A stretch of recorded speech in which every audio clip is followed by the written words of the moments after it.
Bienvenue dans le Rendez-vous Marketing, le podcast qui va vous aider à développer votre acquisition de clients en ligne.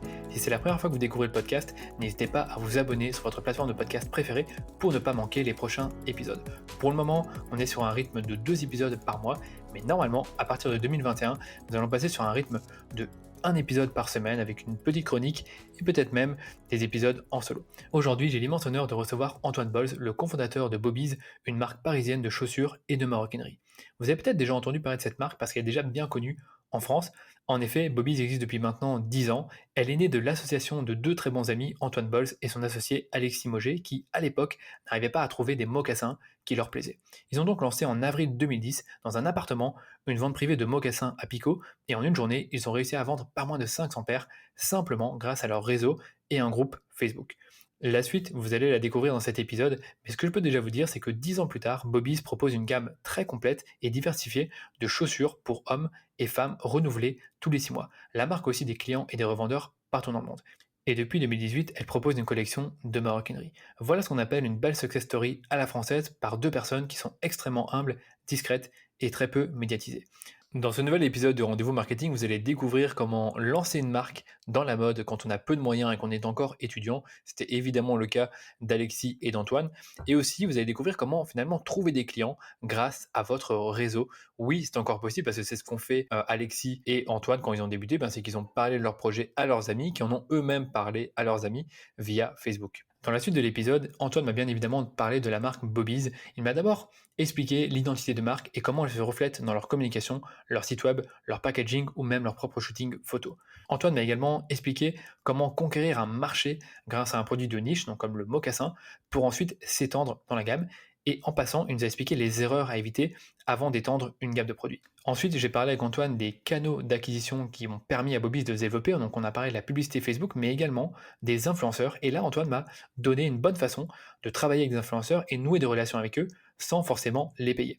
Il m'a également expliqué les subtilités de l'internationalisation lorsque l'on veut développer sa marque à l'étranger. Et enfin, j'ai demandé à Antoine de me parler de l'avenir de la marque Bobiz dans les 10 années à venir. Je ne vous en dis pas plus et je vous laisse écouter ma conversation avec Antoine Bolz dans ce nouvel épisode du Rendez-vous Marketing. Salut Antoine, je suis ravi de t'avoir sur le podcast. Salut Danilo, moi aussi. Ça fait un petit temps qu'on se connaît et qu'on travaille ensemble, et ça fait aussi une bonne année que je connais ta marque Bobiz, mais en réalité, il y a beaucoup de choses que je ne sais pas sur toi, sur ton parcours et sur ta marque, et j'ai envie de parler de tout ça aujourd'hui. En réalité, j'aurais pu te poser toutes les questions que je vais te poser aujourd'hui par téléphone, mais je me suis dit que j'avais envie d'en faire profiter aussi les auditeurs de ce podcast, parce que je pense vraiment que l'histoire de ta marque et ce que vous avez construit avec Alexis mérite vraiment d'être entendu. Donc je vais commencer par te poser la question que je pose à tous les auditeurs au début, c'est celle de qui tu es et ce que tu fais aujourd'hui.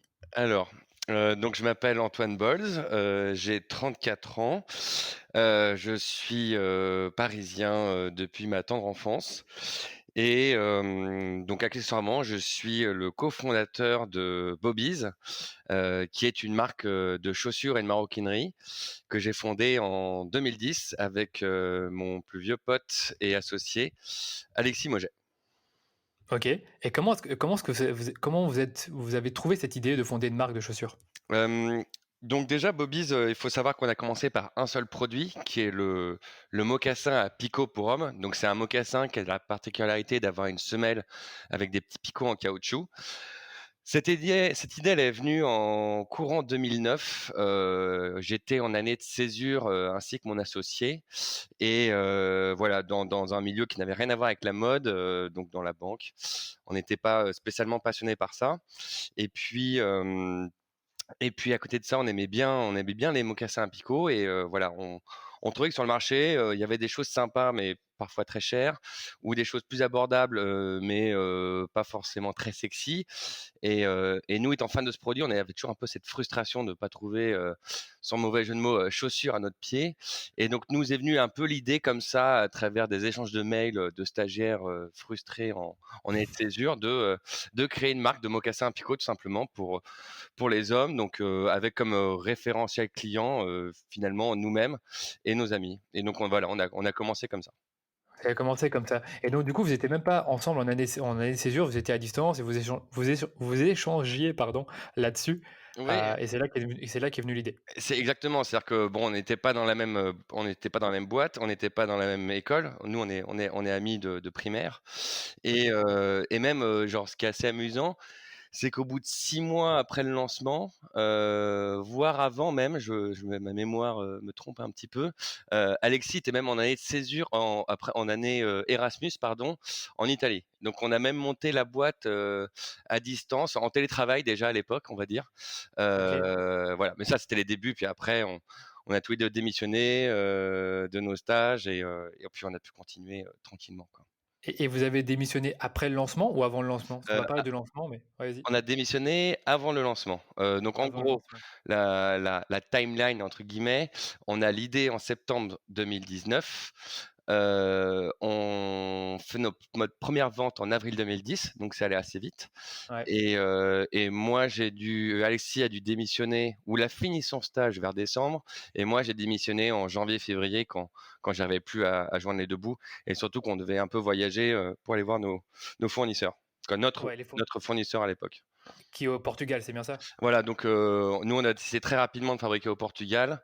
Bon, déjà parce que, on comptait commencer sur des petites productions, donc le Portugal amène une certaine agilité là-dessus.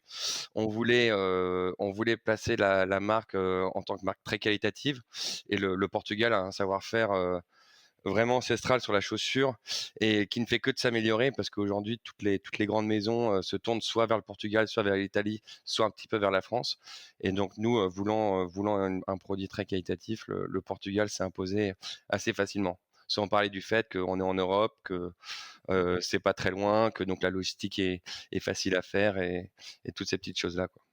Ouais, mais j'ai aussi l'impression en effet que le Portugal revient souvent parmi les fournisseurs, pour les commerçants qui font comme toi des chaussures de cuir ou Oui. d'autres vêtements. Oui, bah, en plus, ça fait assez sens parce que dans une belle chaussure, dans un beau produit de maroquinerie, ce le plus important, quoi, une des composantes les plus importantes, c'est la matière première et en fait, les plus belles matières premières, les plus belles tanneries, viennent par exemple d'Italie. Donc finalement, Portugal-Italie, ça se fait très facilement. Ça reste en Europe, il y a pas de frais de douane, donc c'est très facile et si on remonte encore un peu plus la filière, les tanneries italiennes sont très fortes, mais utilisent des peaux de vaches et de bœufs français. Donc ça fait OK. en plus un circuit court et donc nous on a beaucoup aimé cette idée-là, en fait. Ouais, d'accord et vous aviez pensé au départ ou vous êtes renseigné pour avoir ces informations-là? C'est un peu de fil en aiguille, on rencontre un professionnel, 2 professionnels, on discute et puis après on commence à comprendre le système on était déjà assez convaincus de vouloir, travailler avec des tanneries italiennes et des façonneurs, portugais. C'est juste que, bah, ça c'est bien tombé quoi, ça nous a renforcés dans cette volonté de faire ça, quoi. Ouais, d'accord.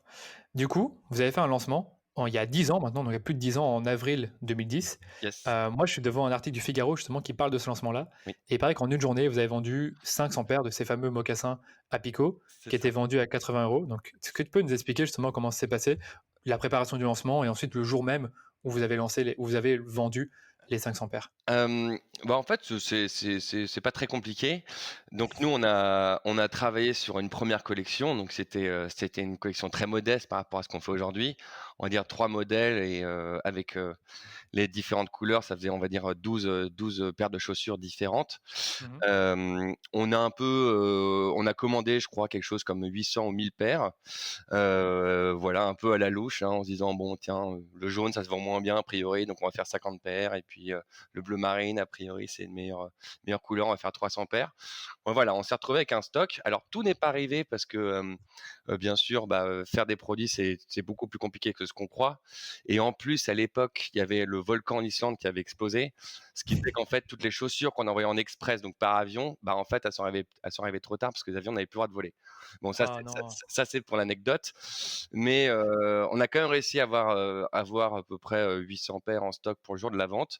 OK. On avait organisé dans le premier arrondissement, dans les bureaux du père de mon associé et qui nous avait gentiment prêté ses bureaux pour aider les jeunes entrepreneurs que nous étions Ouais. et pour faire la promotion de la marque, en fait, On avait fait un groupe Facebook, hein, tout simplement, Sérieux? avec un événement. Et sauf qu'en fait, si on remonte un peu le temps, en 2010, Facebook, je crois que la publicité n'existe même pas. Non, elle existe pas. Et Sûr et certain. En France, en tout cas, pas en France. alors, je vais te faire confiance là-dessus, Danilo. Et en fait, et donc en fait, il y avait quelque chose que quand quelqu'un likait un groupe, vous sur votre feed, il y avait une notification, Danilo a aimé, Bobby's. Et donc nous, En en fait, effet. on a fait le truc et le terme de l'époque, c'est on a fait un mini buzz en gros sur Facebook. Et ce qui fait que nous, on pensait s'adresser qu'à nos amis, voire à nos amis d'amis, et qu'en fait, le message s'est bien répandu dans Paris, on va dire, parce qu'Alexis et moi, on est parisiens, donc tous nos cercles d'amis Ouais. sont plutôt de parisiens. Et ce qui fait que le jour de la vente, donc qui était le 10 ou 11 avril, la vente ouvrait à midi. Et moi, je descends à 11h30 en me disant, bon, voilà, je verrai tout est bien en place, etc. Et là, bah, merveilleux, il y avait, je sais pas, une trentaine, quarantaine de personnes que je connaissais pas, qui faisaient la queue la queue devant les bureaux. Et là, forcément, j'étais assez content, quoi. Et tu m'étonnes et le pire, c'est qu'on était au balbutiement des réseaux sociaux et on en parlera ensuite du e-commerce en France parce que Ouais, voilà, dans mes souvenirs en 2010, personne commandait en ligne, même sur Amazon, c'était très peu et ouais, là, par contre, sur Facebook, ça a commencé tout doucement et les gens commençaient tout doucement à être dessus. Moi, je suis arrivé à 17 ans, je pense que c'était en 2008 ouais, et c'est vrai que 2010, il y avait je sais pas, peut-être déjà 1 milliard d'utilisateurs, je sais pas exactement et en effet, comme tu dis, tu ouais. avais les groupes ou les pages. Tu dis bien un groupe, hein, donc un groupe Facebook ou une page pour être sûr? Ouh là, c'est il y a une Tu un nuance doute? là. Ouais, il y a une Moi, nuance. j'aurais dit que c'était une page peut-être. Peut-être une page? Je sais plus, mais en plus, je me souviens qu'à l'histo et à une on avait switché de page à groupe ou de groupe à page parce qu'on pouvait pas inviter les gens de la manière dont on voulait. En vrai, c'était très compliqué. On À avait même mon dû avis, créer le profil de Jean Bobby parce que d'ailleurs, on n'était pas invité par le groupe Facebook, on était invité par Jean Bobby. Donc Jean Bobby, pour nos auditeurs, c'est le petit pélican qui est le logo initial de la marque et qu'on avait appelé Jean Bobby à l'époque. Et donc en fait, quand vous étiez convié à un événement Bobby's, c'était pas Bobby's qui vous conviait, mais c'était Jean Bobby, dont le nom de famille est Le Magnifique, donc Jean Bobby Le Magnifique. oui, j'ai déjà vu sur Facebook, hein. Je pense qu'il y a encore le compte, Je c'est crois je possible, crois hein, je suis qu'il est pas encore sûr. là, ouais, je crois qu'il traîne un peu OK et donc lui a invité j'ai un doute maintenant. Je pense qu'il a invité dans le groupe Facebook directement. Enfin bref, vous avez été bien aidé par Facebook à l'époque, on donc était ça bien c'est aidés, ouais. cool Ouais. et donc le lancement s'est bien passé et après j'ai envie de te dire, bah, finalement une fois que tu as vendu tes 1000 paires qui étaient, en stock en plusieurs jours je suppose, Mmh. comment est-ce que tu développes cette marque? Comment est-ce que tu vas faire, tous les mois des lancements dans un appartement? Ou est-ce qu'il y a eu d'autres challenges, d'autres Alors difficultés, pour relancer la marque? nous, en fait, Vas-y. ce qui est assez amusant, c'est que, on a eu les canaux de distribution qu'on avait, en 2010, à peu de Mmh. choses près, c'est les mêmes types de canaux de distribution qu'on a en 2020. À savoir que, bon, il y avait les ventes privées. Donc, le lancement dont je parlais, c'était un peu une vente privée, c'était une vente sur invitation. Ouais. Aujourd'hui, on en fait encore, mais c'est plus pour faire des ventes de prototypes, de produits uniques, de produits conservés pour des shootings, etc. On en a fait une d'ailleurs il n'y a pas plus tard qu'il y a 10 jours. C'était Mmh. même il y a 5 jours, donc vers le 12 décembre. Euh, à côté de ça, en plus, comme on avait du stock, on a pu approcher des grands magasins, des magasins, comme le Printemps, la Galerie Lafayette ou des magasins multimarques, plus modestes, mais un peu plus, éparpillés en province et en leur disant: «Voilà, bah, nous, on a une nouvelle marque, on a du stock, c'est le début de l'été, si vous voulez, si ça vous intéresse, voilà, bah, nous, on a des pompes à vous proposer» et il y a quelques magasins qui ont joué le jeu, notamment le Printemps, donc ce qui nous a donné une certaine Pas mal. crédibilité dès le début de l'aventure. Ouais. Et puis bah, troisième canal de distribution, le site web. Le site web qu'on avait lancé à peu près en même temps que la vente privée, si ce n'est un tout petit peu avant. Qu'on avait d'ailleurs, je me souviens, lancé en urgence parce que, en fait, on avait fait un dossier de presse à l'époque qu'on avait envoyé à un listing de journalistes. Et je me souviens d'une journaliste de Métro, donc le magazine qui donnait gratuitement dans le métro à Paris tous les jours, qui nous dit bah voilà, moi j'aime bien votre idée là, j'aime bien votre histoire, donc sachez que demain je publie un article sur vous. Donc nous on était excités comme des puces bien entendu, mais en fait le site web était pas live encore. Donc on s'est dit mais c'est terrible, ils vont parler de nous, mais Faites bien le lendemain. personne va pouvoir nous trouver. Et donc heureusement on va dire notre IT de l'époque, qui est aujourd'hui devenu un associé très important chez Bobby's, euh, Ouais. nous a, passé la nuit pour que le site puisse être lancé et donc à 8 heures du mat, le site était live et alors ça va paraître pas beaucoup à l'époque, mais on s'est réveillé le matin, il y avait déjà, je sais pas, une trentaine de commandes passées sur Bobby's.com, C'est ouf. Bobby's.fr d'ailleurs, il y avait pas le .com à l'époque et franchement on était ébahis quoi. On s'est pris pour les rois du monde quoi. Elle était dingue. Donc, en gros, vous avez eu un article dans la presse comme ça, sans rien demander. Et puis après, vous avez eu 30 commandes sur le site. Voilà, Ou- on a envoyé un dossier de presse à un listing, ce qui se faisait Ah un oui, peu à c'est le dossier de l'époque presse, pardon. et il y a cette, journaliste qui nous a dit: «Bah, voilà, moi je demain vous serez dans le métro donc juste je vous Ouais, préviens». ça fait une belle visibilité. Et bah, c'était franchement pour nous, toute petite marque, c'était incroyable, quoi. Donc Et n'oublions pas qu'en 2010, comme je le disais au début du podcast, personne ne commande en ligne. Et c'est vrai que moi, j'avais un gros doute. Je pensais que le site était arrivé genre en 2011-2012. Donc, non, c'est alors p il y a oui, c'est pas que personne ne commande en ligne, c'est que ça n'avait rien à voir avec aujourd'hui. Je pense qu'à l'époque, en 2010, la vente de produits d'articles de mode sur internet, ça devait représenter 5. Quand ouais. aujourd'hui, je sais plus exactement ce que c'est les chiffres, mais alors hors Covid, hein, bien sûr, ça doit être déjà dans les 40-50. Donc c'est vrai qu'à l'époque mais d'ailleurs, c'est très amusant parce que j'ai retrouvé des screenshots, de notre site en 2010, mais c'est ça ferait rire tout le monde aujourd'hui, quoi. Ah, je veux bien voir, hein. Moi, je veux bien Bah, voir, sincèrement. Tu me les envoies après. je te les enverrai Danilo.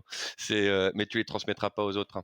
Non, Et non, non, t'inquiète pas. non, non, mais franchement, c'est marrant de voir en fait comment ça a évolué et surtout un truc complètement absurde, mais à l'époque, entre le moment où la personne passait la commande et le moment où elle la recevait, donc c'était nous hein, à l'époque hein, qui prenions la boîte, qui mettions dans un carton, que je mettais dans un caddie et j'allais à la poste en bas de chez moi pour livrer la chaussure.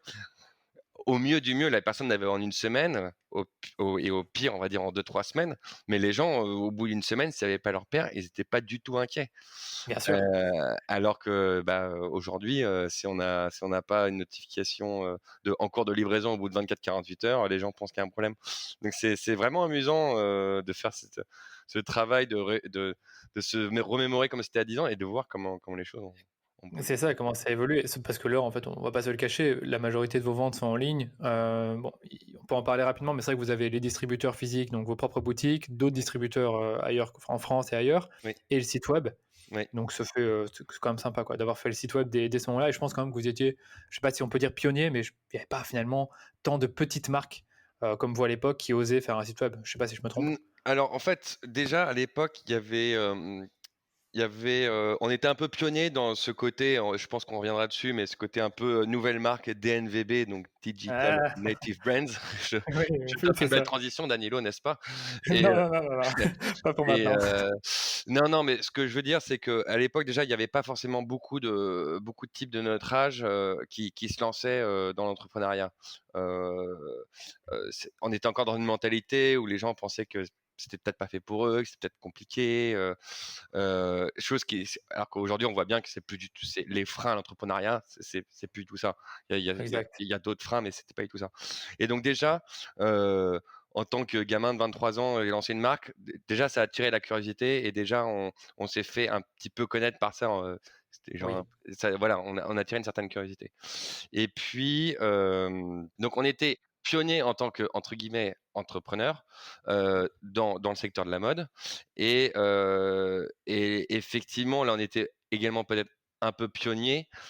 C'était d'avoir directement axé la marque autour du digital. Ouais, mais finalement, bah, c'est ce que tu disais pour la transition, mais vous êtes bien une DNVB parce que vous avez commencé pratiquement en ligne avec une petite vente privée, c'est vrai. Vous Mmh. avez utilisé vos propres réseaux, vous êtes fait connaître comme ça. Même si aujourd'hui, je vous trouve finalement pas si médiatisé que ça. Parce que quand tu regardes aujourd'hui, les fondateurs de DNVB, ils s'affichent énormément sur les réseaux sociaux, ils sont très présents, ils ont des grosses communautés. Toi, je suis même pas sûr que tu es sur Instagram, alors que bon, le compte de Bobby's a, je sais plus combien d'abonnés, 300 000, un truc comme ça. Ouais, Donc c'est quand même pas mal. Et finalement, ouais. voilà, vous êtes c'est ça que je veux dire, c'est que dans les DNVB, le fondateur est encore assez présent et proche des Oui. clients. Alors c'est vrai que nous, alors là je dis ça alors que je suis en pleine interview, mais Alexis et moi, voilà, on n'aime pas forcément s'afficher. On Voilà, nous on veut plus parler de nos produits et voilà, de notre style et de notre marque finalement que de nous-mêmes. Heu, Mmh. voilà, alors même si les gens sont parfois curieux de effectivement qui se cache derrière la marque et tout, mais c'est vrai que voilà, nous on préfère parler de Bobies que d'Alexis et moi, on va dire. Mais c'est ça, mais c'est pour ça que je suis Ouais. content de t'avoir sur le podcast et d'en discuter et c'est très honnête de ta part de lire. Franchement, moi je respecte totalement ça. Il y en a qui sont très focus sur eux et comment attirer l'attention. Vous, vous êtes énormément focus sur comment développer votre marque. On en parlera après des projets que vous avez. Il y a un truc que tu as abordé justement, c'est qu'au début, tu as fait un peu tout, logistique, trouver les fournisseurs, vendre les chaussures, participer aux ventes privées. Mais aujourd'hui, c'est quoi ton rôle dans ta boîte? Vous êtes quoi, une cinquantaine, un truc comme ça? Alors, donc Bobies en fait, il y a, on va dire 4 lieux Bobies. Il y a donc le siège, bien sûr, où on retrouve les fonctions, de style, de créa, d'IT, de compta, de commercial, de communication.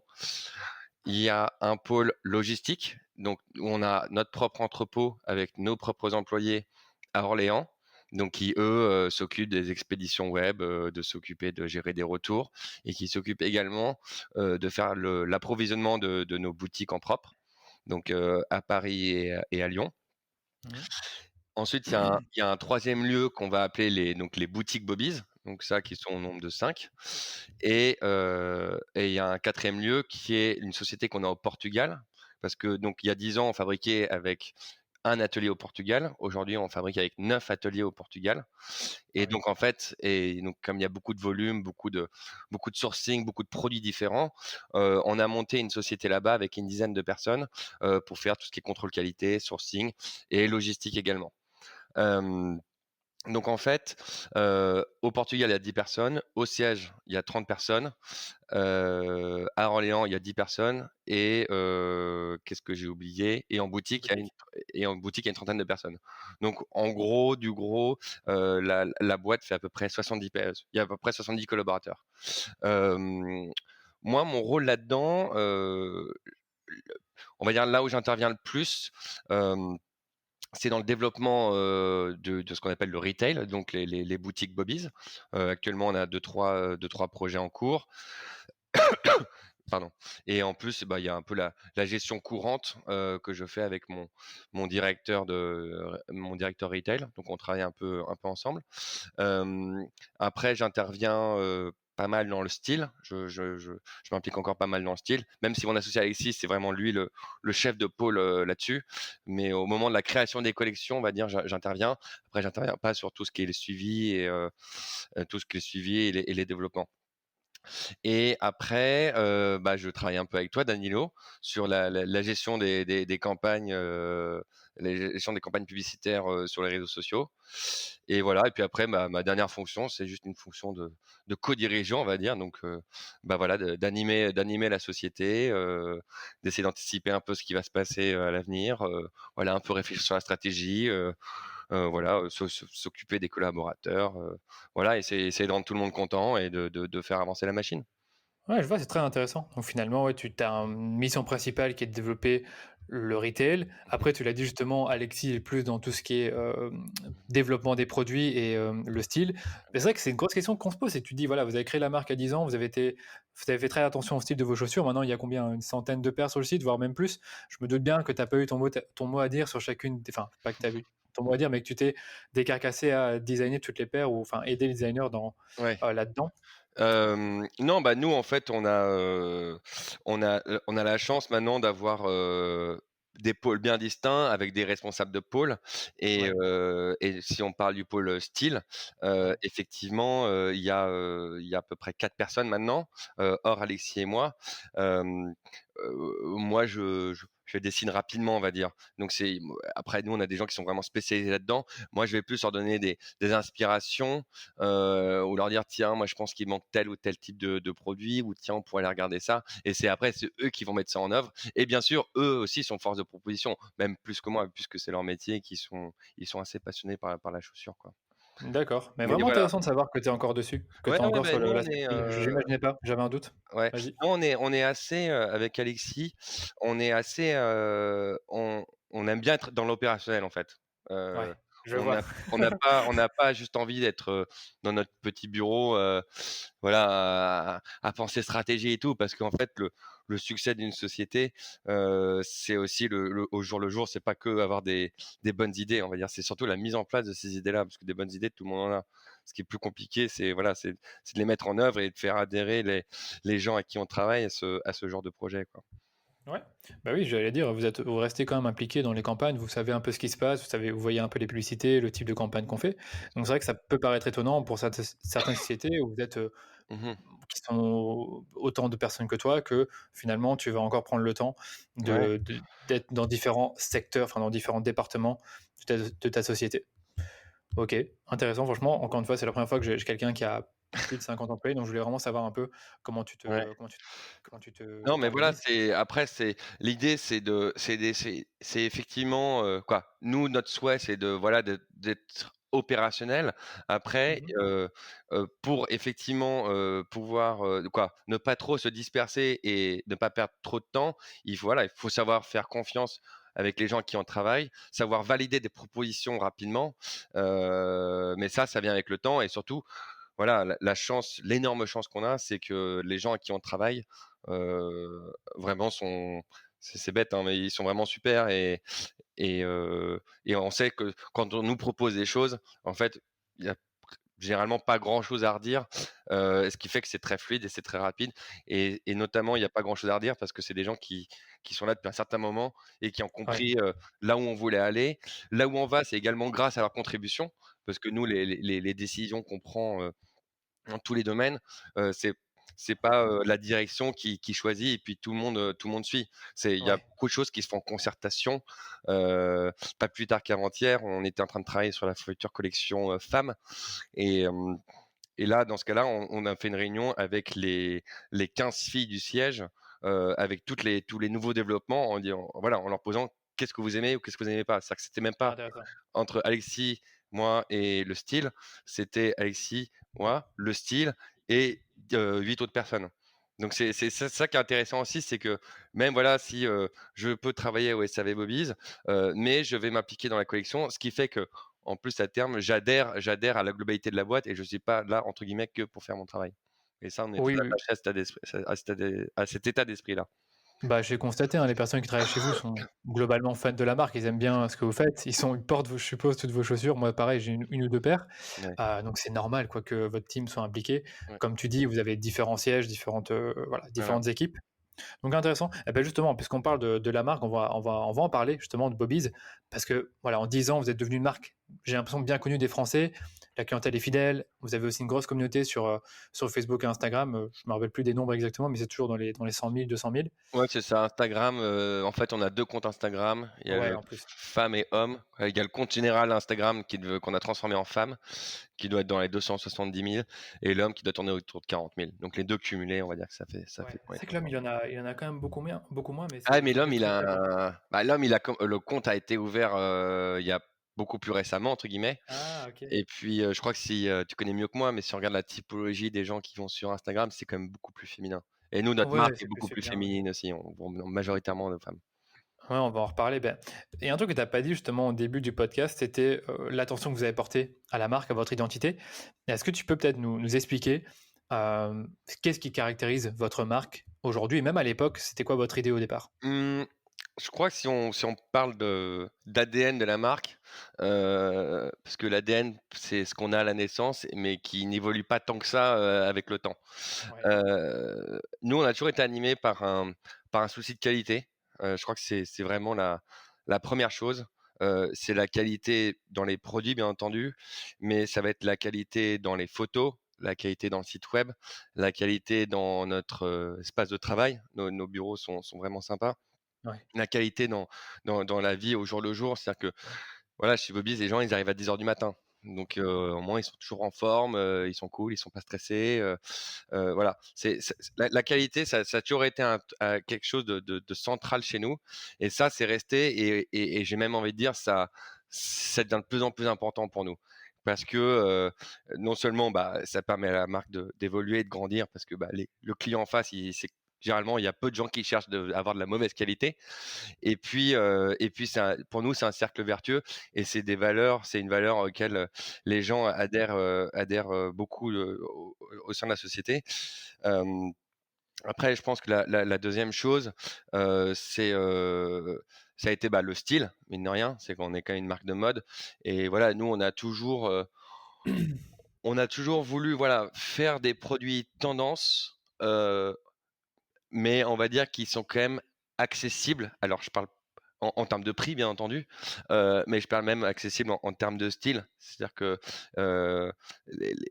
par exemple, dans certaines maisons de luxe, le prix, bon, c'est un prix de luxe, donc bien sûr, tout le monde ne peut pas se le payer. Même parfois, le style est très Oh tendance, oui. mais c'est pas forcément évident à porter.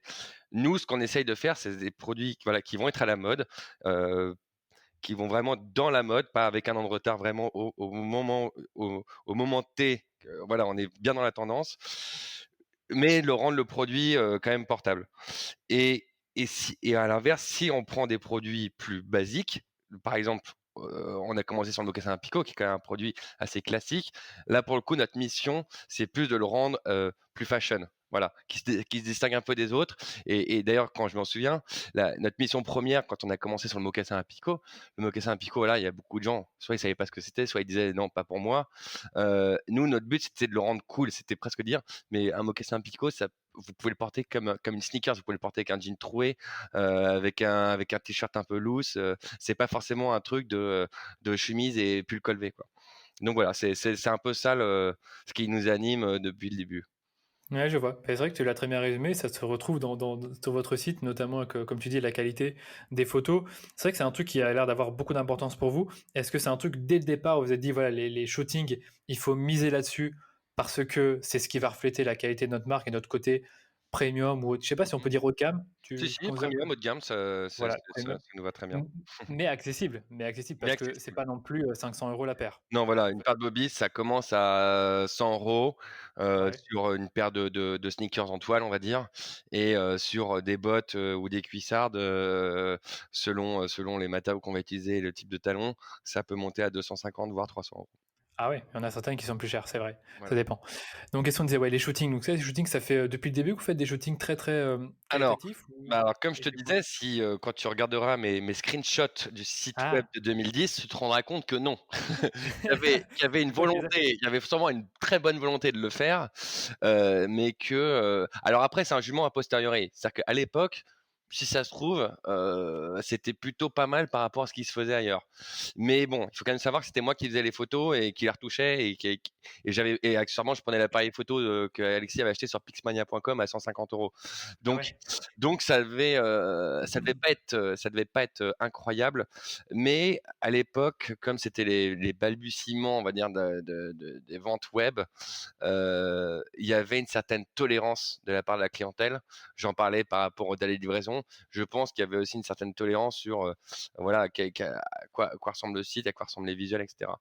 Donc voilà, j'ai fait un peu exprès d'exagérer le trait, mais non, nos premiers shootings étaient pas fantastiques. Il y avait une volonté créative, mais dans l'exécution, c'était pas encore ça, et tout simplement parce on n'avait pas de moyens non plus. C'est-à-dire que nous, on était autofinancés, on a financé la société avec un prêt étudiant, et il fallait financer la première collection. Donc en fait, nous, une fois qu'on a financé la première collection, il nous restait pas grand-chose. Donc voilà, c'est comme toutes les jeunes boîtes qui se lancent, hein, c'est souvent un peu du système D. Et donc le système D s'est également appliqué au premier shooting, qui était honnêtement décent, mais qui n'ont strictement rien à voir avec aujourd'hui. Avec ce que vous faites aujourd'hui. Mais je suppose qu'avec le temps, ça s'est amélioré en fonction de Avec vos le moyens. temps, c'est voilà. Et après, mais très vite, par contre, on s'est mis dans une dynamique.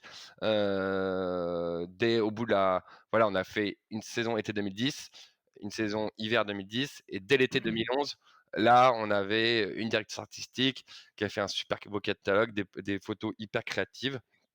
Et voilà. Après, on est resté en ce qu'on appelle en nature morte, c'est-à-dire des photos pas portées pendant quelques années. Après, on a fait des photos portées, mais sans montrer le visage des mannequins. Et après encore, on est parti dans la photo vraiment plus mode, où là on voit quelqu'un des pieds à la tête, alors que nous on vend que des chaussures, donc il faut penser en plus tout le tous les vêtements des mannequins en fonction de la paire de chaussures.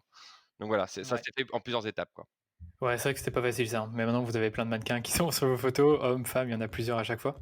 Ouais, c'est ça, on essaye d'avoir, sur chaque collection plusieurs hommes, plusieurs femmes, bah, voilà, pour avoir des styles un peu différents et que tout le monde puisse, se reconnaître dedans, quoi. Exactement, exactement.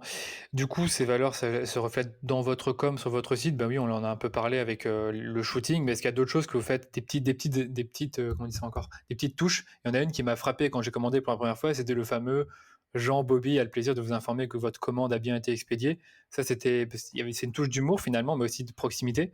Est-ce qu'il y avait d'autres choses peut-être que vous faisiez à l'époque pour refléter ces valeurs? Hem, Bah, je crois que tu l'as plutôt bien résumé. C'est vrai qu'au début, il y avait un côté très proche, comme tu dis, humour, ne pas entre guillemets, «ne pas se prendre la tête» et essayer d'être on avait un axe très joyeux, en fait.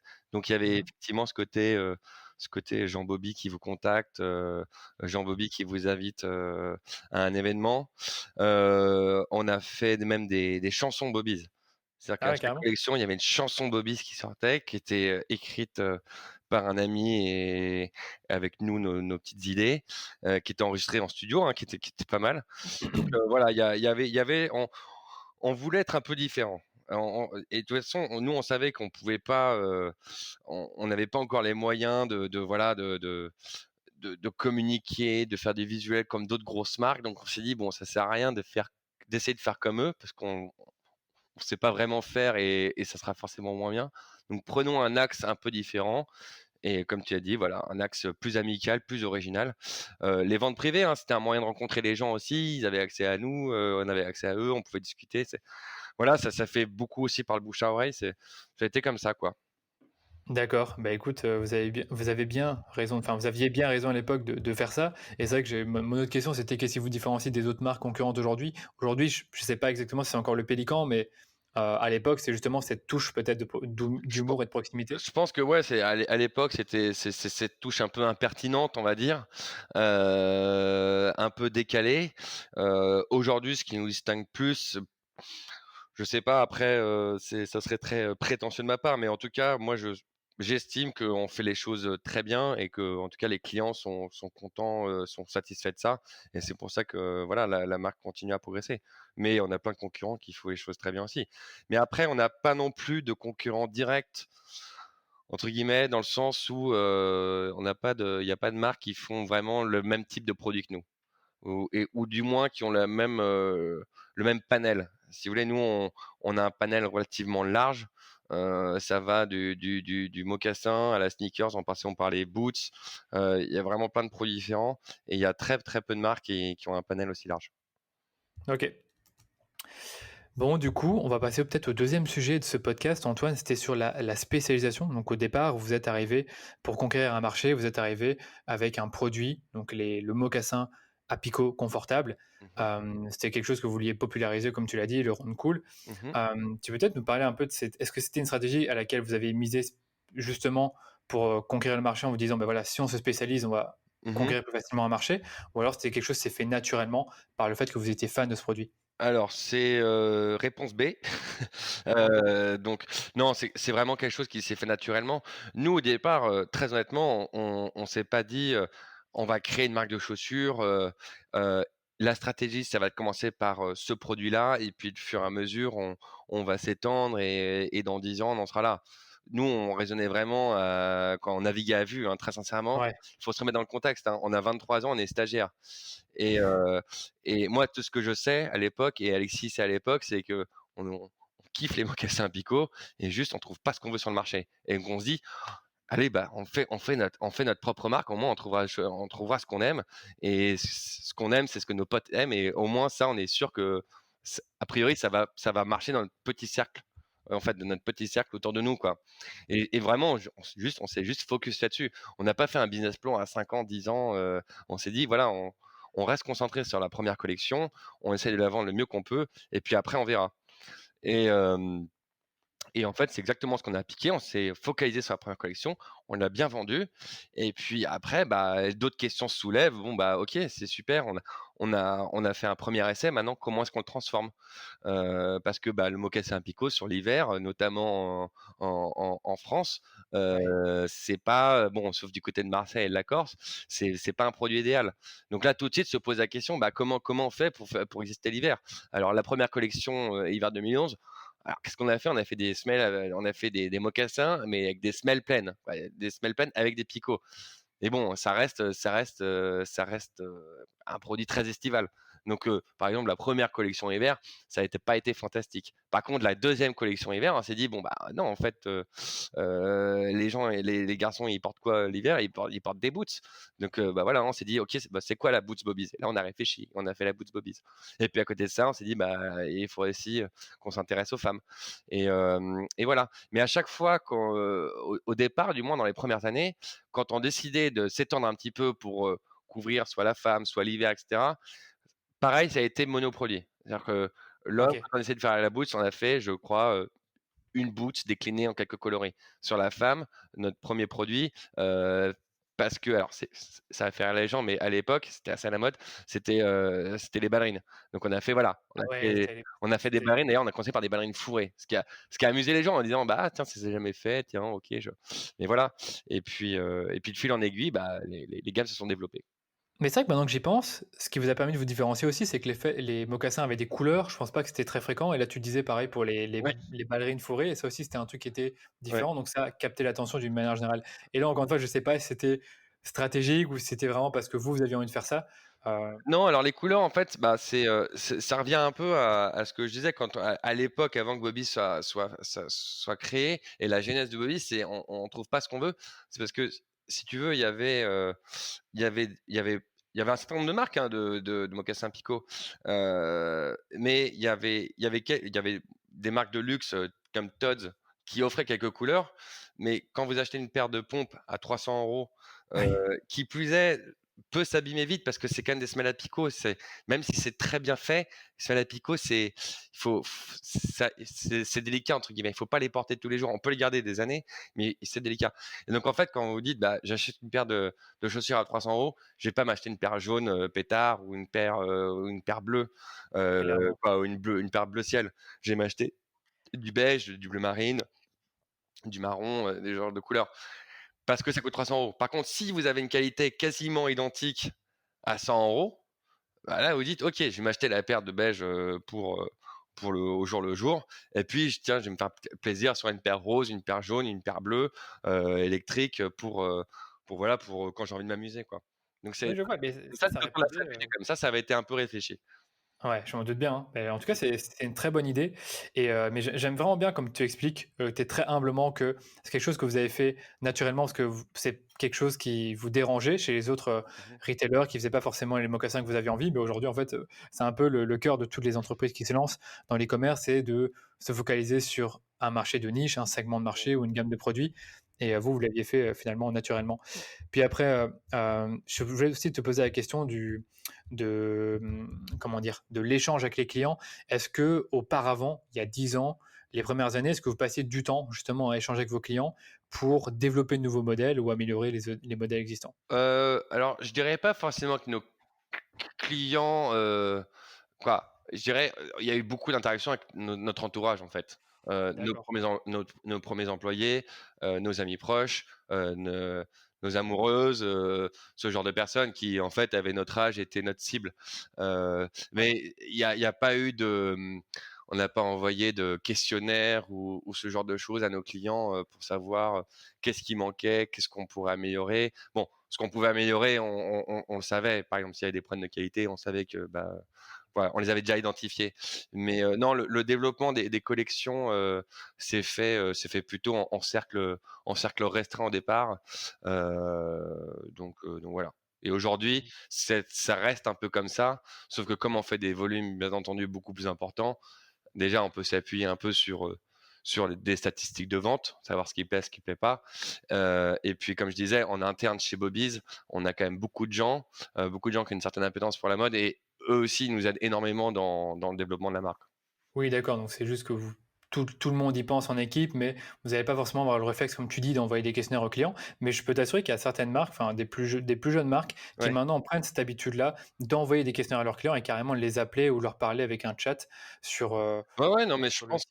je pense que c'est une bonne idée aussi. Après, c'est une presque une philosophie de communication parce que Exact. en fait, quand on envoie des questionnaires à des clients, c'est bien sûr pour avoir un retour d'information, mais c'est aussi une manière d'engager sa communauté, voilà, de dire: «Va, vous faites partie de la marque», et cetera. C'est Oui. moi, je trouve que c'est quelque chose de tout à fait, louable et intéressant et c'est effectivement quelque chose qui se développe, beaucoup. Mais voilà, nous, c'est pas forcément notre manière d'approcher la chose. Mais ce qui Ouais, veut voilà, pas dire c'est que des c'est moins bien ou pas, c'est juste, voilà, c'est 2 philosophies différentes. oui, mais c'est ça, ça dépend de votre ADN, votre philosophie de base. Et vous, finalement, c'était beaucoup centré sur l'équipe, sur vos potes, vos amis et les gens qui étaient qui travaillaient déjà chez Bobby's à l'époque. Et c'est Voilà. ça qui vous a aidé à développer de nouveaux modèles. Et justement, tu as parlé du fait que vous avez commencé sur le mocassin Pico pour hommes, puis après, tu as dit que vous avez fait un peu des chaussures pour femmes. Mmh. Comment s'est passée justement cette fameuse conquête du marché féminin? Parce qu'aujourd'hui, je lis encore l'article de Figaro, ils disent que vous avez à peu près 60% enfin Mmh. à l'époque, 60% de vente du marché féminin. Aujourd'hui, je pense qu'on est plus à 80%. Ouais. Du coup, comment c'est passé là? Du jour au lendemain, vous êtes dit: «On va faire des modèles pour femmes» ou est-ce que c'est un truc qui est venu encore une fois de vos clients ou de votre équipe? C'est venu, en fait, on a lancé sur l'homme. Comme ça a plutôt bien pris, on s'est dit: «Bon, bah, a priori la boîte, on va pouvoir, continuer». Et donc, à partir de ce moment-là, bah, nos copines, elles étaient toutes en train de nous dire: «Bah, pourquoi vous Ah, faites pas des pompes pour les filles, quoi?» Surtout que les filles, ça c'est des faits, hein, achètent beaucoup, beaucoup, beaucoup, beaucoup plus de chaussures que les hommes. Donc, en tant que chef d'entreprise, ça aurait été un peu, dommage de laisser cette partie-là, de la clientèle. Mais ceci dit, on s'est quand même posé la question parce qu'on s'est dit: «Finalement, est-ce qu'on est une toute jeune marque?» Dans l'imaginaire des gens, on est, une marque homme, ouais, donc est-ce qu'on va risque pas non plus un peu de diluer ce petit capital de marque qu'on a en s'ouvrant sur la femme? Donc ça, c'est quand même une question qui s'est posée. Heu Moi, je me souviens à l'époque, j'avais des réflexions, mais bah, les choses prouvent aujourd'hui qu'on n'a pas suivi cette voie-là. Et je me disais même à une époque: «Est-ce que, on créerait pas une deuxième marque ou ouais, ou un spin-off, quoi?» Je me suis posé la question après, très vite on s'est dit: «Bah non, c'est idiot, Bobby's, en plus ça qu'1 an, donc finalement on peut complètement intégrer la femme à la marque actuelle». Mais, c'est des questions qu'on s'est posées mais ceci dit, c'est assez amusant parce que, jusqu'à il y a 3-4 ans, le compte Instagram Bobby's, était unisexe. C'est-à-dire on postait à la fois pour l'homme et sur la femme. Sauf qu'on s'est dit: «Mais en fait, c'est frustrant parce que bon, comme je disais, il y a beaucoup plus de femmes que d'hommes, sur Instagram. Donc en fait, quand on publiait des choses hommes, bah, il y a quand même pas mal de filles qui étaient pas très intéressées ouais, et vice versa. Et surtout, finalement, il fallait faire une synthèse, de la manière de communiquer pour les hommes et pour la femme qui faisait quelque chose de sympa, mais peut-être, pas assez fort à notre goût. Et le jour où on a décidé de séparer les 2 comptes, on a pu parler aux femmes et aux hommes de la manière dont on voulait distinct. exactement. Et ça a été, pour nous, je pense que ça a été une très bonne chose. Oui, beh, d'ailleurs, tes réflexions n'étaient pas si mauvaises sur le fait de créer une deuxième marque pour les femmes, parce que Cézanne, c'est ce qu'ils ont fait. Pour les hommes, ils ont la marque Octobre Édition Oui, et dans c'est mes vrai, souvenirs, voilà, ouais. c'est pas une marque qui a 15 ans, quoi. C'est une marque qui a peut-être 1 an ou 2, un truc comme ça, Ouais, ça sauf doit qu'ils faire l'ont 2-3 ans, utilisé, ouais. Ouais, ouais, bah, ouais. exactement, voilà, donc c'est vrai que non, ouais, c'était voilà, on s'est posé les bonnes questions à l'époque. Ouais, vous êtes posé les bonnes questions. On va pas rentrer dans les détails sur tout ce que vous avez fait pour développer, le marché féminin, mais tu as dit un peu, c'est qu'à chaque fois, vous commenciez par un modèle particulier, vous Voilà, vous différenciez d'une façon ou d'une voilà. autre. Après, c'est vrai qu'un autre truc que tu as pas dit, c'est qu'aujourd'hui, bah, comme vous avez plein de modèles, plein de gammes de produits, ben, chaque gamme a différents modèles et chaque modèle a, différents coloris. Ce que tu me disais, Oui. avant qu'on prépare le podcast et ça, pour moi, c'est un bon élément de différenciation parce que, allez, je vais voir quelques retailers qui vendent des chaussures, c'est vrai que le modèle est pas décliné en Ouais. Bah, énormément et vous, c'était le cas quand même, hein? en fait, c'est marrant, je m'étais jamais posé la question, mais en discutant, je me rends compte, c'est là un peu la magie du web. C'est-à-dire que Ouais, nous, on est une marque, on est, donc par collection, on a à peu près 300-350 références différentes. C'est-à-dire c'est un énorme. modèle, une couleur. Ouais. Hem, donc si on prend en plus la gamme de pointure, donc ça va nous faire à peu près 2 500 SKU, par collection. Ce qui est astronomique, c'est-à-dire que pour avoir une paire à la couleur par taille, il faut Mmh. déjà au moins 2 500 paires. Ce qui fait qu'en D'accord. fait, déjà un revendeur, donc un revendeur multimarque, lui, il peut pas vous prendre toute votre collection. Il va en prendre 10, 15, 20 pieds grand maximum. Hem, un magasin Bobies, alors à moins d'ouvrir un magasin, ce qu'on est en train de faire, de 150 m², on peut pas tout exposer. Dans le web, c'est limité et c'est ça qui est fantastique avec le web, c'est que ça nous a permis d'avoir des collections larges, profondes et qui fait que, bah, nos clients, ils savent que quand ils viennent chez Bobies, ils vont trouver des choses, qui leur plaisent et surtout ils vont trouver des choses nouvelles. Parce que nous, la 2e particularité, au-delà d'avoir des gammes larges, c'est qu'on renouvelle, quasiment, 80 à 90 de la collection tous les 6 mois, quoi. Donc Oui, ça j'ai remarqué. les gens sont toujours étonnés et cetera. Par contre, la contrepartie de ça, c'est que la gestion des stocks est pas facile. Mais heureusement, on a, Jean-Michel, l'associé dont je parlais l'autre jour. Ouais, On a d'autres gens dans l'équipe qui sont très doués pour voilà, pour un peu optimiser tout ça. Mais, ça a mis du temps. ouais, je m'en doute. Bah, de toute façon, ouais, comme tu dis, les coloris, je trouve ça très bien parce que c'est difficile quand tu vas sur le site de pas trouver chaussures à ton pied et c'est ça le but finalement. Donc ça permet vraiment de se différencier, à la fois d'attirer son client et tu as parlé aussi du fait que quand vous êtes lancé sur le marché féminin, vous aviez peur de diluer un peu le capital marque. Mmh. Mais est-ce que ça a été la même chose quand vous avez lancé la gamme de maroquinerie il y a 2 ans? Parce que finalement, oui, OK, c'est du cuir, mais Ouais. c'est pas ça ressemble pas trop aux chaussures. Je sais pas si c'est les 2 produits qui s'achètent généralement ensemble et j'ai envie de connaître un peu l'histoire là-dessus. Est-ce que c'était finalement quelque chose qui a été demandé par vos clients ou vous vous êtes dit finalement, en 2018 ou 2017: «On va faire de la maroquinerie et on va tout cartonner, En avec f ça»? en fait, nous, au départ, on s'est dit: «On a un savoir-faire sur le cuir», comme tu disais Ouais. et on s'est dit donc en 2017-2018, la marque a 7-8 ans, on était assez mûrs, hem, on avait une certaine crédibilité dans le savoir-faire dans le cuir et donc on s'est dit: «Bah, voilà, on a ces atouts en nous, donc lançons de la maroquinerie. A priori, les clients devraient recevoir ça de manière plutôt positive» et et voilà. Après on a commencé, beaucoup plus soft, c'est-à-dire on a eu quelques pièces, quelques couleurs, mais on a commencé modestement et puis, bah, voilà, on la machine prend un peu plus lentement, pour être honnête, que ce qu'on avait prévu, Ouais. mais la machine prend quand même et voilà et notre but c'est bien sûr de développer la maroquinerie. C'est un produit qui est super, la maroquinerie, en plus parce que, la chaussure, il y a une contrainte, de taille, de forme et cetera. Dans la maroquinerie, il y a beaucoup plus de liberté, en fait et donc d'un point de vue créatif, d'ailleurs, c'est super intéressant et nous, on s'amuse beaucoup là-dedans et pour l'équipe en interne, bah, c'est sympa aussi parce que ça fait des nouveaux projets et voilà et on a quand même envie d'accélérer, là-dedans. Donc c'est pour ça qu'aujourd'hui, on va ouvrir une nouvelle boutique dans le Marais, qui est beaucoup plus grande, qui va faire 150 m². Mais la boutique actuelle, va être, complètement redesignée et sera uniquement dédiée à la maroquinerie Bobies.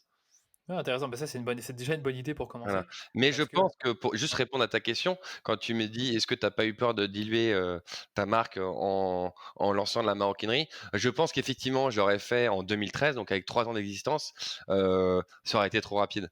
voilà. Parce on a je veux dire, il y avait encore tellement de choses à faire dans la chaussure, que voilà, ça valait pas forcément le coup. Ouais. Aujourd'hui, ça valait pas forcément le coup. Voilà, ma modeste analyse, c'est de dire: «C'était bien d'attendre, d'être mûr, d'être crédible» et au final, les choses se passent plutôt bien. Ouais, mais c'est là où je voulais en venir, c'est que finalement, tu fais pas ça quand tu commences, tu le fais vraiment quand tu es leader ou bien établi, Voilà. avec un secteur, une gamme de produits. Donc, très intéressant. On verra déjà dans quelques années ce que ça va donner, mais c'est sûr et certain que les premières personnes que vous avez à mon avis convaincues, ben, pour la maroquinerie, c'est vos clients et ensuite, ben, c'est Oui. aussi une nouvelle façon d'acquérir une nouvelle clientèle parce que quand tu vends des chaussures, bah, tu finalement, bah, même si ça touche tout le monde, tu vas juste toucher les personnes qui aiment bien les chaussures et qui peuvent en acheter régulièrement. Après avec la maroquinerie, tu touches encore un autre public parce qu'il y Voilà. a maroquinerie pour hommes, pour femmes. Je pense que vous avez aussi les ceintures, donc c'est je sais Ouais. pas si on considère ça comme de la maroquinerie? J'ai un Oui, doute. c'est de la petite maroquinerie. D'accord, OK, Voilà. d'accord. Bah, c'est très bien. Bah, on verra ce que ça va donner dans le futur et toujours curieux de le savoir, mais c'est Même les modèles, hein, maintenant que j'y pense, les modèles de maroquinerie, j'avais jamais vu des sacs comme ça avant, quoi. Les sacs ronds, ou alors j'y connais rien, mais j'avais pas vu beaucoup. Ah non, ça serait très prétentieux de ma part de dire qu'on a inventé le sacron. C'est que tu connais ou c'est que tu as pas C'est encore que assez tu de dis clients dans la maroquinerie, Danilo. Mais exactement. non, non, il y en a un peu, mais après pareil Ouais? comme je disais, c'est que voilà, nous on a essayé de le refaçonner à la sauce Bobby's. C'est voilà, c'est on Oui, mais ils se prend pas de différencient prendre d'une façon ou d'une autre. voilà. OK.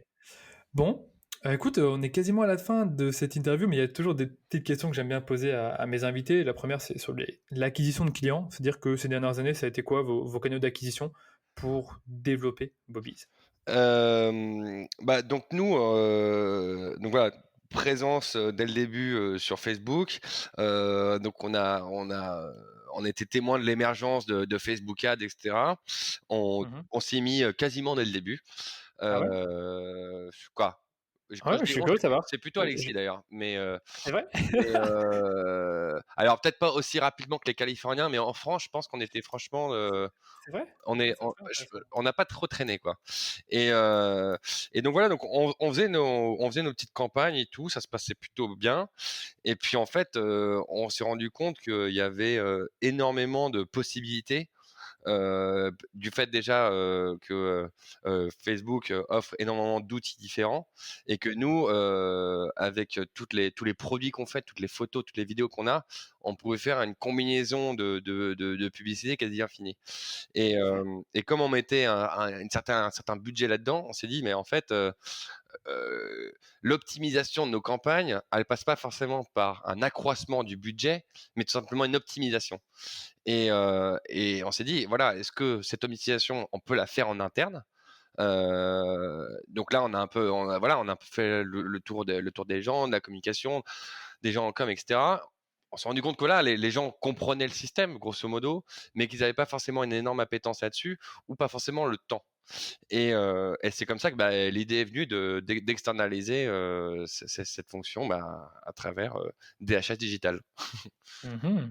Écoute, merci, ouais, je sais que je me rappelle encore à l'époque, je pense c'est Agathe qui faisait vos campagnes, c'était pas C'est forcément Alexis? C'était, voilà, c'était un peu hybride. C'était un peu Alexis qui disait, «Tiens Agathe, ce serait bien que tu fasses ça», Oh Agathe mon qui Dieu. avait ses idées, les budgets, on savait pas trop quoi faire, puis surtout les budgets, on suivait pas. Parfois, on oubliait de regarder, on se rendait compte qu'on mettait des sommes très importantes en plein mois d'août, ce qui servait strictement à rien. Oh là là. Et donc voilà, et donc c'est un peu fort de ce constat-là, on s'est dit: «Non mais en fait, voilà», même si nous on adore avoir les métiers en interne, on s'est dit: «Là, c'est un peu dommage de pas jeter de l'argent par la tête», parce que c'était quand même correctement fait, on va dire. Mais on savait qu'il y avait un énorme potentiel d'optimisation et Ouais, mais d'où c'est vrai le qu'on a d'où l'histoire d'Admilo. on a lancé plein de publicités après, mais tu vas quand même pas me dire que vous avez juste utilisé Facebook et Instagram Ads pour trouver des clients. Il y a aussi d'autres canaux du type influenceurs, Google, Alors bien sûr, YouTube? nous on a bossé, ouais, on a eu un compte Instagram assez rapidement. Et on travaille avec énormément d'influenceurs et surtout influenceuses, parce que là encore, c'est un milieu très féminisé. Mmh. Heu, Nous, on a une stratégie de pas de subventionner, sponsoriser, les influenceurs. Nous, ce qu'on fait, juste, on les contacte, on se présente, voilà, on leur dit et on offre des paires de chaussures, mais ça s'arrête là. Et c'est vrai qu'aujourd'hui, on a lié, beaucoup on a beaucoup de liens avec certaines influenceuses parce que nous, en plus, à la belle époque où il n'y avait pas le Covid, on faisait des soirées influenceurs, mais les soirées Carrément. influenceurs, c'était vraiment des soirées. C'est-à-dire que, les influenceurs, bon, venaient au début, prenaient, des photos, des vidéos, jouaient le jeu, on va dire,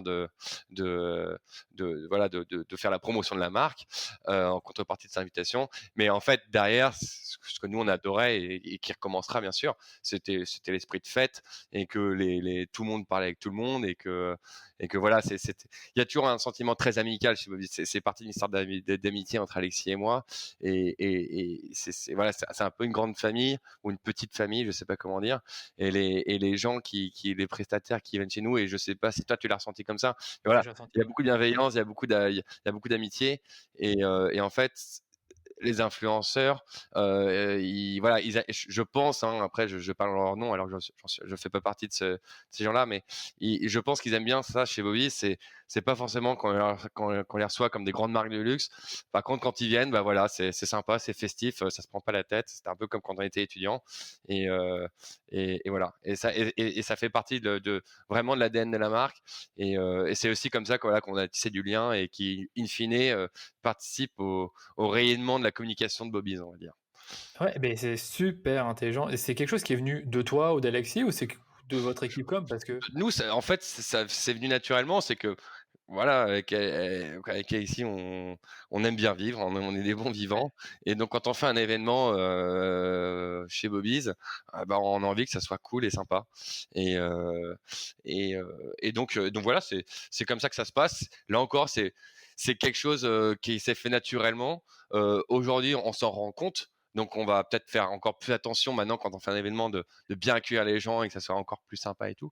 Mais là encore, une fois de plus, c'est un peu devenu de quelque chose de naturel. Et puis, on a identifié que c'était entre guillemets, j'aime pas ce terme, mais un facteur clé de succès.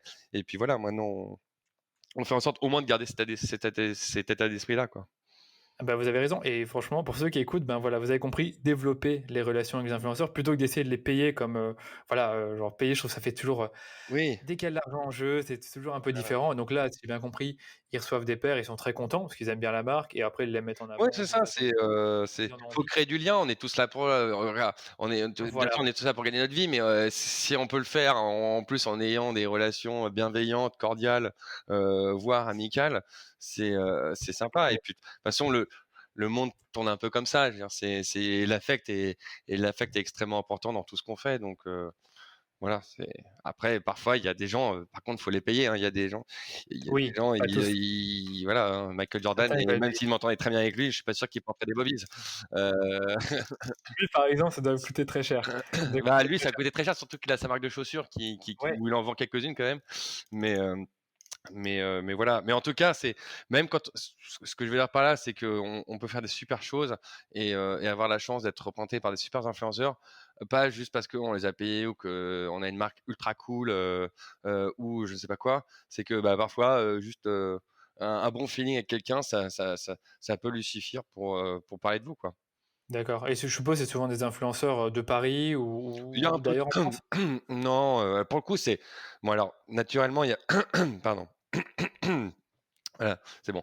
Il y a peut-être une plus forte concentration d'influenceurs, en Île-de-France, mais en vrai, on bosse avec plein d'influenceurs, un peu partout, sur le territoire, et qui parfois même vont prendre un billet de train, pour venir nous voir, ou ce genre de choses. Et après, on bosse avec des influenceurs aussi à l'étranger, hem, où là, bah, voilà, ce côté amical est pas forcément aussi facile à mettre en place, ou c'est dans des pays où la marque est moins connue. Donc là, voilà, ça peut nous arriver de sponsoriser ces gens-là, mais Oui, c'est pas le cas en France. Mais voilà, c'est le jeu. Et puis ce qu'il faut voir aussi, c'est que la presse traditionnelle a tellement, malheureusement pour eux, régressé, qu'en fait, ce qu'il faut dire, c'est qu'une marque comme Bobby's, en 1990, on aurait alloué un budget pour avoir des pubs dans X ou Y magazine. En fait, les marques comme nous aujourd'hui, euh, ce budget qu'on alloue plus dans les magazines papier traditionnels, en fait, on l'alloue dans cette communication à travers les réseaux sociaux. ouais. C'était une sorte de vase communicant d'une certaine manière. Eh ben, c'est très bien parce que finalement, ouais, la marque s'est beaucoup développée grâce aux médias sociaux, influenceurs, puis après, le fait de payer de la pub. Beh, c'est cool tout ça et franchement, encore une fois, j'ai fait un épisode sur le marketing d'influence il y a, 1 mois avec justement une professionnelle là-dessus qui expliquait tout sur eux, comment les trouver, comment les contacter, comment les payer aussi. Et Ouais. finalement, toi, tu me dis: «Ouais, on les a rencontrés comme ça, on leur envoie un message, ils deviennent copains, on leur envoie des chaussures et tout le monde est content». Parce que je suppose que derrière, vous voyez que quand il y a un influenceur qui poste, ça ramène du trafic sur le site, sur le compte Instagram. Alors, on n'a pas encore fait cet effort de vraiment «traquer» entre guillemets, Ah, mais bon, a priori, quand on voit voilà, quelqu'un qui a, 500 000 followers, avec un super engagement, c'est-à-dire dès qu'il poste une photo, il y a 10 000, 15 000 personnes qui like, qui commentent. Bon, on peut se dire qu'a priori, dans ces 10 000, 15 000 là, il y en a quelques-uns qui vont aller encore plus loin, et jusqu'à, pourquoi pas, provoquer, acheter une paire de chaussures ou un sac chez nous. ah, Heu, c'est sûr. mais c'est vrai qu'aujourd'hui, on n'a pas encore fait cet effort de tracking entre guillemets. Bon, même si ce terme peut faire un peu peur, mais voilà, de voir qu'est-ce qui est vraiment efficace ou pas. Parce que là, pareil, finalement, dans les influenceurs, c'est pas forcément les plus gros qui vont vous amener le plus de personnes, pas parce qu'ils ont des fake followers, mais c'est aussi selon leur profil et leur style. C'est-à-dire que nous, on a des influenceurs qui sont, entre guillemets, vraiment dans le style Bobby's. Et Ouais. donc, on sait qu'a priori, les gens qui les suivent vont être intéressés. Puis, il y a des autres influenceurs qui sont moins dans le style, mais qui aiment quand même la marque, ou un seul produit chez nous, et qui vont en parler, mais la communauté ne va pas forcément être intéressée. Et c'est vrai que là, là-dessus, il y a un chantier à avoir. Ah oui, je suppose que vous faites attention à avec quel influenceur vous associez en Ouais, fonction de leur style et de leur audience, ça c'est logique, mais bon ça c'est je me doute bien que c'est l'équipe com qui s'occupe de tout ça. voilà. OK. Bah, écoute, très intéressant. Je sais pas ce que je voulais dire un truc, mais j'ai totalement oublié avec les influenceurs. Ah, Ça me reviendra peut-être, mais bref. d'accord. Par contre, il y a un autre truc que vous faites pour, vous développer, c'est aussi l'internationalisation. Oui. C'est quand que vous avez décidé justement de vous développer à Bah, l'international? l'internationalisation, ça s'est fait dès le début, en fait, à travers le site web, parce Mmh. que, par définition, un site web n'a pas vraiment de frontières. Bon, il faut, savoir mettre en place des systèmes de livraison internationaux et des systèmes de paiement internationaux, mais je veux dire, ça, c'est du technique et là encore, j'ai la chance d'avoir ce 2e associé, Jean-Michel, qui en a claquement de doigts, ou du moins il donne l'impression qu'on a un claquement de doigts, il met ça en place. Donc ça s'est fait dès le début. Et puis après, non, ça s'est fait aussi à travers des salons où on est allé. Il y a eu des salons à Paris, il y a eu des salons à Milan, des salons en Angleterre, des salons en Allemagne, où voilà, on avait notre petit stand, nos produits, et puis rencontrer des acheteurs de grands magasins étrangers. Et donc on a pas mal bossé cette partie-là. Bah, c'était une partie dont je m'occupais à l'époque. Après, l'internationalisation, c'est pas toujours facile parce que comme la marque Bobby's a une certaine notoriété en France, mais elle n'a pas du tout cette notoriété-là, par exemple, au Japon. Donc, c'était assez délicat parfois parce qu'on se retrouvait avec des grands magasins japonais qui avaient entre guillemets flashé sur la marque. Pendant une saison, 2 saisons, ils vous revendent et puis bah voilà, du jour au lendemain, ils vous donnent plus trop de nouvelles et puis ils arrêtent. Et donc c'est voilà, c'est l'internationalisation se fait un peu en dents de scie, parce que nous on a toujours vu ça comme une opportunité, mais on s'est jamais dit tiens ça va être un axe de développement stratégique parce que déjà le marché français était très gros, et encore toujours très gros. Voilà, maintenant que la marque est plus mûre, a plus de moyens, voilà, on est en train de regarder plus sérieusement. Alors on le fait déjà pas mal, en Royaume-Uni, en Belgique, etc. On commence à avoir des volumes d'affaires plutôt satisfaisants, même s'il y a encore une énorme marge de progression, notamment en Belgique, comme tu m'expliquais. Et puis Mmh. là, par exemple, voilà, on est en contact avec une agence digitale pour la Chine, par exemple. Donc, qui Ah nous intéressant. parle de WeChat Store, ce genre de Ouais, choses. ouais, ça. OK, intéressant le WeChat Store. Voilà. Mais après vous avez peut-être quand même aidé des distributeurs, parce que tu me si je me Oui, oui, trompe pas la après marque. on a eu des distributeurs qui avaient des showrooms dans leur pays, qui s'occupaient de revendre Bobby's à d'autres magasins multimarques, etc. Euh, Il y a des années, ça c'était super, des années c'était moins bon. Cette année, comme on peut imaginer, ça n'a pas été fantastique, mais voilà, on sent qu'il y a une appétence. Et puis aujourd'hui, un étranger qui va découvrir Bobby's, je pense qu'il sent quand même une certaine maturité. Voilà, ça fait entre guillemets. Ça fait assez robuste Bobby's, et je pense que voilà, naturellement le client peut se dire ok, cette marque est assez sérieuse, je vais la tester quoi. Ouais. Bah, écoute, je te pose la question parce que sur votre communication sur Facebook et Instagram, vous parlez toujours en français. Certes, on fait un peu de pub en anglais, un peu Mhm. plus maintenant qu'avant, mais c'est vrai que ça doit pas être facile de se développer à l'international parce que peut-être qu'il faut avoir des personnes qui vivent justement dans les marchés où tu veux, que tu veux conquérir.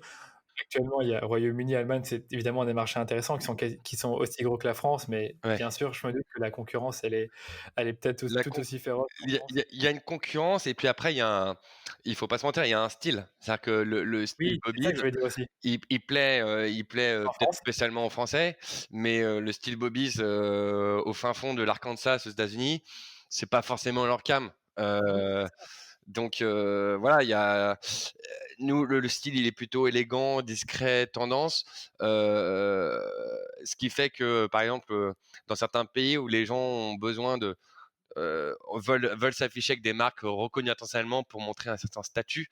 Nous, bah voilà, Bobby, c'est pas une chaussure qu'on dit quoi, qu'on peut identifier très facilement, contrairement à une paire de Nike où vous voyez la virgule sur le Oui, côté et c'est bon, monsieur a une Nike ou Louis Vuitton avec leur sac, etc. Nous, il y a quasiment pas de logo, c'est pas, comme on dit, très brandé. Donc, c'est voilà, c'est peut être à la fois ni le style de la population locale, ni un marqueur social que d'avoir une bobisse, que ça va pas se voir. Donc voilà, ouais, il faut composer avec ça. mais c'est ça et donc du coup, tu dois finalement aller dans des marchés qui sont proches du tien.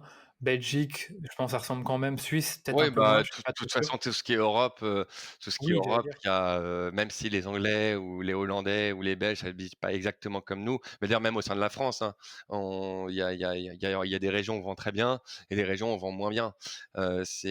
Mais bon, on arrive quand même à trouver un socle de gens, qui ont un style un peu, semblable au nôtre et auquel on arrive à vendre, quoi. Et puis après, il y a aussi des pays, notamment je pense, bah, à l'Angleterre, où il y a une communauté française assez importante. J'imagine qu'en Belgique, c'est également le cas et qui, Ouais. eux, on va dire, prêchent la bonne parole pour nous, quoi. Évidemment, donc ça peut aider, bah, surtout en Belgique Ouais. et même au Royaume-Uni. Ouais. OK, écoute, intéressant tout ça. Bon, on va pas rentrer dans tous les détails de tous les challenges que ça peut poser du point de vue logistique parce que ça, on sera encore là demain. En plus, on est dans un podcast sur le marketing, donc je sais pas s'il faut parler de la logistique. Ça sera Par pour une contre, autre fois. c'est ça.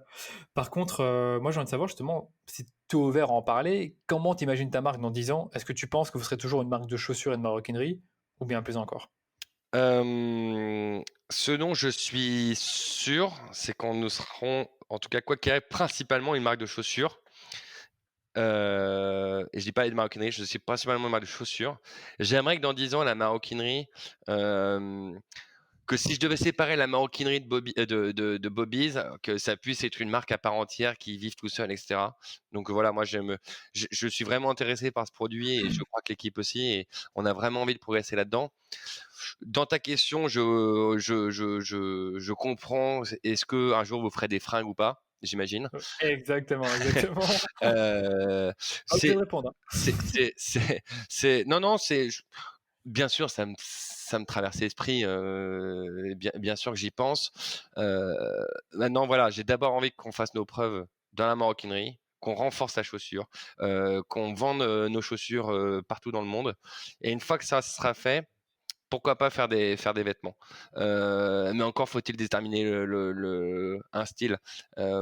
Avec Alexis et nos équipes, si on a eu la chance de se mettre d'accord, quoi, d'être naturellement d'accord sur, la la la ligne, artistique directrice de Bobby's, sur les vêtements, si ça se trouve, ça matcherait pas. Bon, a priori qu'Alexis, on s'habille pas complètement différemment non plus, mais voilà. Non, mais moi je suis pas j'aime beaucoup mon métier, j'aime beaucoup les gens avec qui je travaille, je suis content d'aller au bureau tous les jours et ça c'est déjà une chance énorme.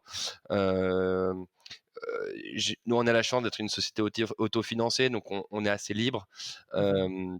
Donc voilà, si déjà dans 10 ans Bobby's est encore là, pourquoi pas un peu grandi, c'est un peu exporté, je serais déjà super content et si on a et pourquoi pas avoir des vêtements, mais là encore tout ça est extrêmement hypothétique et pour l'instant il y a encore plein de choses à faire dans les domaines sur lesquels on agit déjà.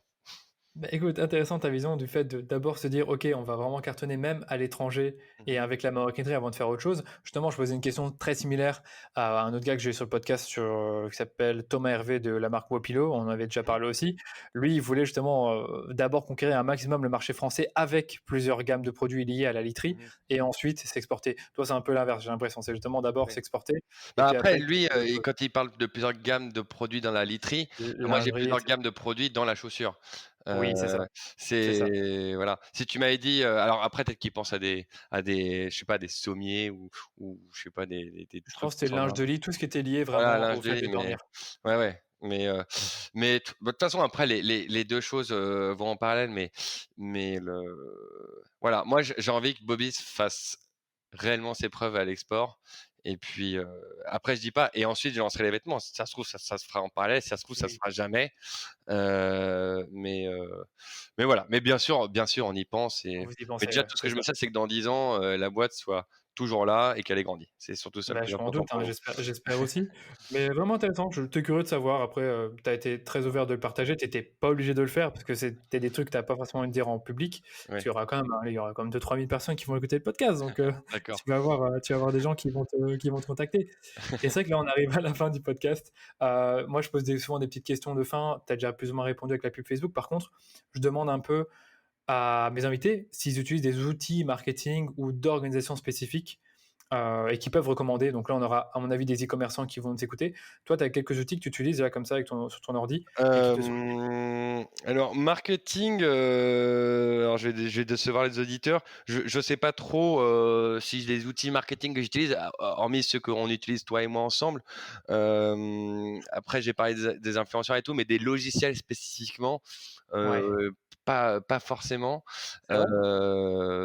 Bah non. Après, peut-être que tu peux m'aider et tu dire ah Je oui, vais si en t'aider. fait tu utilises ça, mais Je vais t'aider. Donc, par exemple, admettons pour ton site, quand tu traques les ventes, qu'est-ce que tu utilises, par exemple, pour ça? Pour C'est retracer toutes les PrestaShop. ventes? Moi, je regarde un peu PrestaShop. via voilà la plateforme de notre site, c'est Presta et je regarde ça. Après, j'ai aussi la chance d'avoir des reportings de mes équipes, donc peut-être qu'eux utilisent d'autres logiciels, mais ça je l'ignore.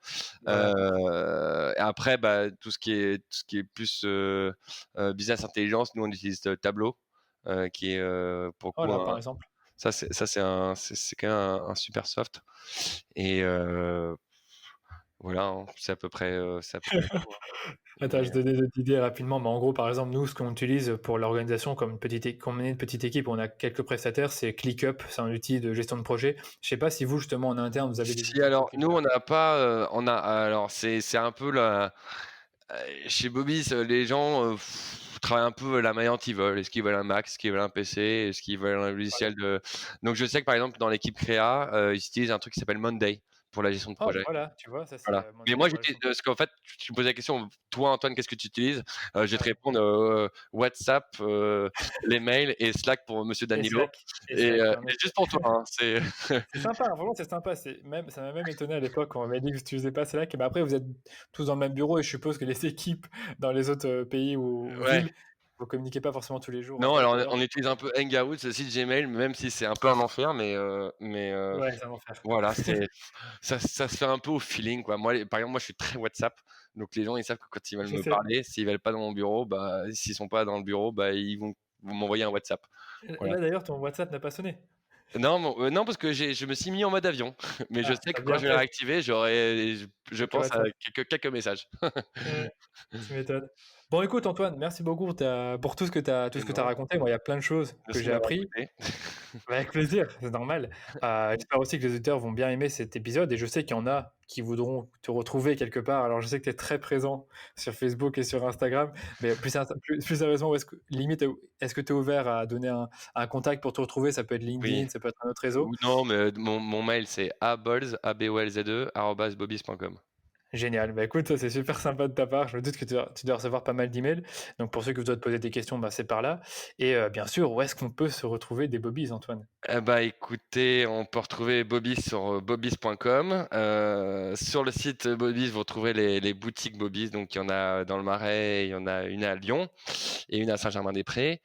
Et puis, bah, sinon, on a tout un listing de revendeurs. Il y en a à peu près 250 en France, et une centaine dans le monde. Donc voilà, on a bien quadrillé le pays et on vous invite même à aller chez eux, vu l'année très compliquée que nos revendeurs ont passé. Bah, c'est sympa. Écoute, j'espère qu'il est trop bon sur le site. Moi, j'ai pas fait trop attention, mais bon, le Il y site est a, il y a, très il y a un bien. onglet boutique en haut dans le menu et Ah puis oui, oui, ça oui, déroule. oui, oui, ça je le vois. Il y a Voilà. l'onglet boutique, mais je pensais que c'était juste les boutiques physiques. Non, il y a Bref, aussi localiser un revendeur. merci à toi. Je mettrai de toute façon toutes les infos pour le site D'accord, et les comptes Instagram pour que nos auditeurs aillent voir. Il y en a peut-être qui connaissent, d'autres qui connaissent pas trop. Donc vous irez voir quand vous aurez un moment. ça Bon, marche. merci beaucoup Antoine et Merci je te dis Danilo. à très vite. À très vite. J'espère que l'épisode vous a plu et vous a inspiré à développer votre propre marque, trouver des clients ou en créer une nouvelle. Vous avez vu à quel point Antoine se montre humble et énormément centré sur l'humain, que ce soit dans les moments où il parle de son équipe, ses partenaires ou son envie de prendre des décisions business conformément à ses valeurs. Et si vous êtes curieux d'en savoir plus sur l'histoire de la marque Bobby's, ces 10 dernières années et toutes les personnes qui se cachent derrière, eh bien sachez, vous allez pouvoir vous rendre à l'adresse bobies.com/10-en-bobies pour découvrir leurs coulisses. Alors bien sûr, je vous ai mis le lien dans les notes de l'épisode. Et enfin, il y a une dernière chose que je voulais rajouter avant de conclure l'épisode, c'est l'importance d'avoir une bonne offre et un produit qui répond à un besoin pour beaucoup de personnes. Donc dans le cas de Bobby, c'est le fait de proposer des chaussures de qualité qui sont belles et que n'importe qui pourrait vouloir porter. Si vous allez sur le site de Bobby, vous verrez que le produit est extrêmement bien présenté, ce qui renforce sa qualité perçue et son attractivité, et il est vendu à un prix abordable alors qu'il est de qualité premium. En plus, chaque gamme de produits contient des dizaines de variantes ou de coloris, de sorte que n'importe qui peut trouver chaussures à son pied. Les amis, avant de vous quitter, je vous invite comme toujours à vous abonner au podcast pour ne pas manquer les prochains épisodes, et surtout, n'hésitez pas à me donner une note 5 étoiles sur Apple Podcast si l'épisode vous a plu.